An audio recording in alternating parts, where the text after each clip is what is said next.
Good day, ladies and gentlemen. Welcome back to Danny D himself. Here I am bringing you guys today part 2 of my experience at the Miami International Auto Show. I was putting the video together for you guys for last week, and then I realized it is way too long, so I decided to split it in half. And now today I'm showing you guys the remainder of the show and other things that I ran into. But before we get to the show, I want to bring you guys back to the beginning of my channel. For those of you guys that have been watching from the beginning, I did a video on an abandoned 997 Porsche.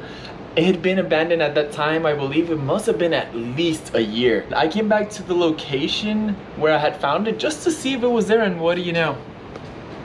The car is still here. I'm gonna leave a link up here and down in the description below. For those of you guys that haven't seen the video, it's a very short video, but check this out, guys. Awful parking, dust everywhere. So sad to see such a beautiful car just being abandoned here. So anyways, I'm gonna let you guys get to it and talk to my past self in the Miami International Auto Show. So here we have the Lexus section.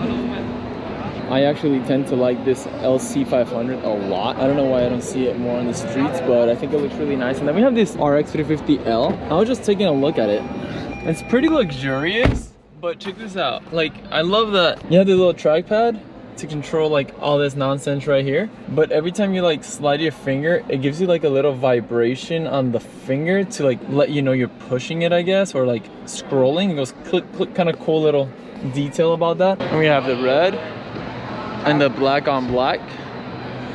For some reason, this is just, oh, look at the wing on this. You can barely see it, but look, it goes all the way over here around the tail light and all the way around. This is the weirdest wing I've ever seen. It's so close to the trunk though. It's not that big, but it's really big. It's not big, but it's long. Get it? Anyways, enough about that. Now let's take a look at the inside. You see the door closes by itself, and you can also push on this and boom, pop it open. Already you can see, oh my god, this is a pretty bucket seat in here. Like, hashtag impressed. These are really bucketed seats, guys. Like, look at this. It's got a really nice O-shade handle here and over there for the passenger to hold on for dear life. And you are in here and you feel like you're in a cockpit of an airplane. Look at this. I am impressed. I've never been inside this car, but I dig it. It's got Alcantara or suede all over. Steering wheel here. I don't see that going over very well if you live in Miami because, you know, it gets hot, you sweat, you rest your arm in here. After a year or two, this might get a little ugly, but it's really nice when you first purchase a car though and you feel fancy. And then, oh, is this all a screen? Oh no, this is just glass and it's like a texture on there. Yeah, it's got these little, oh, you get to change the oh, this is the drive modes. Look at that. Oh, I don't know what's happening. I keep clicking it and it keeps changing the tachometer. Oh, this one looks like the best one. Oh, Sport Plus. There we go, right here. Sport Plus, Sport Plus. Oh, okay. And then Comfort is down. And Eco. You see that? It gets more aggressive when you go to Sport or Sport Plus. It's like, it means business, but gives you the red line down to like here because the car is not warmed up, so red line's limited there. So I think that is pretty neat, a nice way to like make sure you don't damage the engine. I don't know why they remove the shift knobs in these auto shows, so if any of you know, let me know in the comments below. Also, I noticed I have my mask on because you're supposed to have it when you walk around, but it's better to take it off. You get to touch, open and close this thing. Then glove box, how do you open it? It's a button. It's a button and it opens from down here. And it is a very small glove box. You can fit like a book or a phone in there and that's it. It's not very big. Push a button here. Oh, you gotta slide it, you gotta pull it back.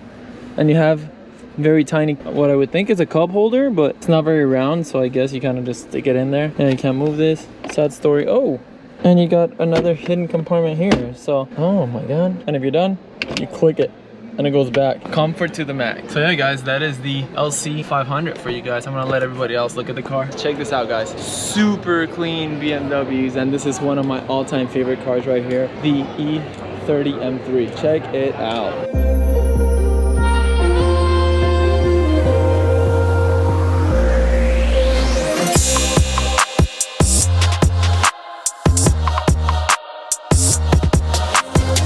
This car was made from 1986 to 1991. Aesthetically, honestly, it's just perfect. And now this car is extremely expensive and it is near impossible to get. Look at how beautiful this car is, guys. Wow. It is just a perfect, boxy, fun little machine. So this M3 is for sale by Furka Motors, as you guys can see, and they're asking $75,000 for it. This one does have an engine swap.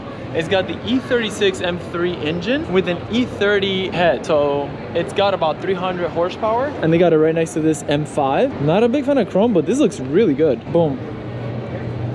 Also a beautiful car, also for sale, also 75. So if you had $75,000, what would you pick? Let me know in the comments below. M5, gotta say it's a really nice M5, or M3. I would go with the M3 because I love red and because I love the M3 E30. And moving along, more awesome, beautiful cars. Oh, they got like a 6x6 going on over there. Let's go check it out. And look at this SVJ. I know we've seen them on my channel a lot, but really, like, can you ever get tired of looking at an SVJ? These Lamborghinis are very like low and very big. I'm a fan of like smaller cars, but just look at it. How can you not love an SVJ? It's probably one of the coolest looking cars out there. And of course you'll notice that right behind that SVJ is that beautiful GT3 RS lizard green, looking gorgeous. A 6x6 Rubicon. Look at the suspension on that right there. It's got a horizontal and a vertical shock absorber looking thing, and then it's got the spring here. It is pretty wild, guys. It's very military look, you know, with that forest green. And look at that, bam, suspension, bam, suspension. There we have another GTR, another one. And for some reason, after seeing that Black Series, the GTRs just don't look that aggressive anymore. Sad, has the Black Series ruined the Mercedes GTR for me? Oh, I've seen this car before. This is Supercar Rooms, isn't it? This is a Lamborghini motor in a chassis of some sort with 4 seats and a whole bunch of aesthetic looking things. A motorcycle this kid's getting on, probably not supposed to do that, but who knows, maybe they'll come tell us. Oh, look at that, boom, you cannot sit on the bike. It's kind of obvious, you don't really sit in cars and motorcycles that are not yours, but hey, some people just don't think, right? And here we have a Lotus Evora GT. Again, Lotus, we don't see them a lot, but beautiful cars. And now moving on to, oh my gosh, guys, I found it. Subaru area. The new Honda WRX, because it looks just like a Civic. Oh my god.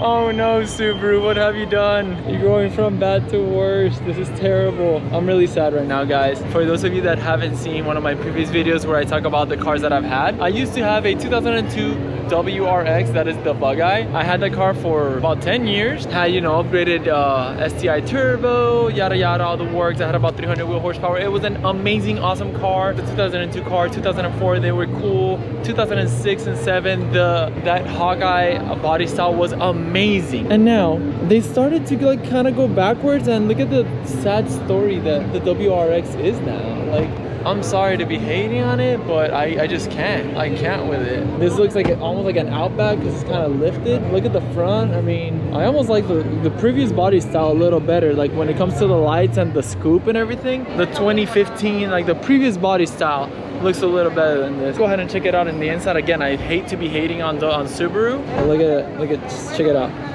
Red stitching. Okay, nice. It's not leather. That's okay. Oh, they put an iPad in here. This has an iPad. They have this carbon fiber, or what seems to be. This is not real carbon fiber, guys. This is a carbon fiber look-alike. Oh, Subaru, what has happened? It's got a sunroof. This very modern looking stuff. Vertical AC, steering wheel with a flat bottom. Steering wheel's not bad. It's actually a little chunky, which to me it is a plus. Like the steering wheel on my car is pretty thick and I like that. So the steering wheel's nice. It's got all these buttons. I don't know, I'd have to drive it and see how I like it, but I have to say, guys, this WRX is a very, very sad story. Look at it with all the blah. I cannot. Let's move on from this. So on to the new BRZ. Let's check this little thing out. Looks much better than the WRX. Let's see, let's check it out on the inside. The brand new BRZ, they got suede or Alcantara here. Same leather wannabe material, but it's okay. I'm not expecting like high luxury or anything. Oh, I like the seats though. Immediately you feel a difference in the seat. That's 1 point for the BRZ, the new one anyway. This feels way better than the WRX, like by a long shot. I like that they don't have an iPad in here. They have a regular looking thing. This probably lights up. Let me see. Nope, nothing happens because there's no key in here. This looks like an airplane. Cool. Okay, so I can already tell you guys, if I had to pick between the new BRZ and the new WRX, hands down, the new BRZ. Even though this steering wheel is a little too thin for my taste, it's like super thin here, but it is more simple and it actually just feels better, this car. It's very small on the inside, guys. Like, this is not a big car by any means. It's got some like wannabe seats in the back. Holy moly, look at that. Look at the leg space you have here for, you can't even fit your hand in here. Like, sure, you can move the seat forward and whatever, but I guess they're advertising a 4-seater, but come on, that's like Porsche, like a 911 saying it has back seats, right? Not really. I mean, and the body of this car does look a little better than that atrocity, but yeah, very sad for Subaru. I'm a big Subaru fan, or was a big Subaru fan, but this is very sad. Look at this other WRX. Oh wait, no, it's not a WRX. It's like an Outback or something. They just look so similar. Anyways, I'm moving on from Subaru. I'm tired of it. Ooh, I see Nissan. Let's go to Nissan. Nissan might be fun. Ladies and gentlemen, here it is. Boom. The new Z. Oh my goodness. Just imagine this with a tiny little drop there of the suspension. Already my first impressions are very good. Just from looking at it. Aesthetically, look at that. That has such a 240 look to it, but it's so well done. Oh my God. I feel like I'm more excited about this than I was about the new Supra. This car is looking really good already. It looks like the 240, but you can tell they're modern LED lights. You can tell they're not trying too hard to make it look futuristic or modern. I mean, it's actually very simple, but they've actually done it right. And if it's got a stick shift transmission, so manual, save the manual, hashtag. And I tell you, this car has 400 horsepower. At the right price point, these things are gonna sell like hotcakes. I kid you not. I dig it, guys. This thing looks so good in person. Looks a little bigger than a 350Z, for example, but not by much. They don't have a back seat. They are not 4-seaters. Really excited to get behind the wheel of one of those and actually take it out for a test drive. So moving on from the Nissan section and onto the Hyundai. And here we run into the Veloster N.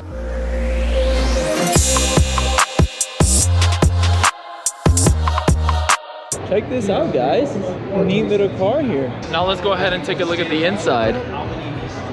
Looks nice, looks pretty neat. Oh, the seats feel really good. Real nice bucket seats, way better than the WRX. I'm so sorry I keep hitting on the Subaru. So this is very neat, very Hyundai feeling, but this is not necessarily a bad thing. A simple little screen, very old school knobs with the AC and the radio. Sorry, yep. I just did that. Honestly, that's not a bad thing though. The steering wheel actually feels very nice. It's not too thin. I don't know that it could ever be too thick. Not what she said. But it's a very simple, they're not going too crazy with new technology on this one. I kind of dig it. It's got the paddle shifters here. Boom, boom, boom, boom. This one actually has back seats. As you can see, there's actual space here in the back. So you can advertise this as a 4-seater because you can actually seat people in the back and you don't just have 2 little seats that really don't fit anybody in them, right? Good for you, Hyundai, for making a neat little, oh, look at that. The little N symbols light up on the seats. That's pretty cool. Kind of like the M3s. Never thought I would like a Hyundai more than a WRX, but I do. Now we're moving out of the Hyundai section. They just have a bunch of SUVs. They're getting pretty nice. Look at that. That's a Hyundai SUV. Honestly, looks really luxurious. And now we got the Jeep section. Not really my thing, but I do think they look really cool though. And now Ford really wants you to see them. Check this out. Boom. How can you miss Ford? You go blind as you're walking into it. And here they have the new Mustang GT. Love the wheels, love the charcoal gray on black. Typical looking car. And there is the Mach-E, guys. Let's see if we can take a look at this bad boy on the inside. Brand new electric vehicle for them.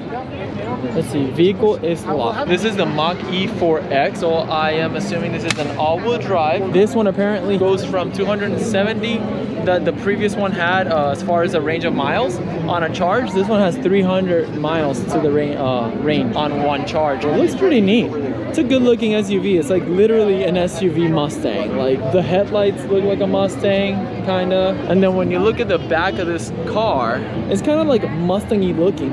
Oh, and they put a GT badge on it and everything. Unfortunately, we cannot open the car. It is locked because this is the new X, and apparently they don't allow you to see inside. Maybe because they have some really deep, dark secrets in there that they don't want you to see. I don't know. And then here we have Toyota, and they have the new GR86. And every time I come to show you guys this car, the lady and the man are talking and doing a show. So I don't want to have to compete with them and talk over them, but this prototype vehicle is locked. So this is a new GR86, a BRZ. I mean, I don't know. They have the Subaru one open, but they have this one closed. I don't understand why, because prototype.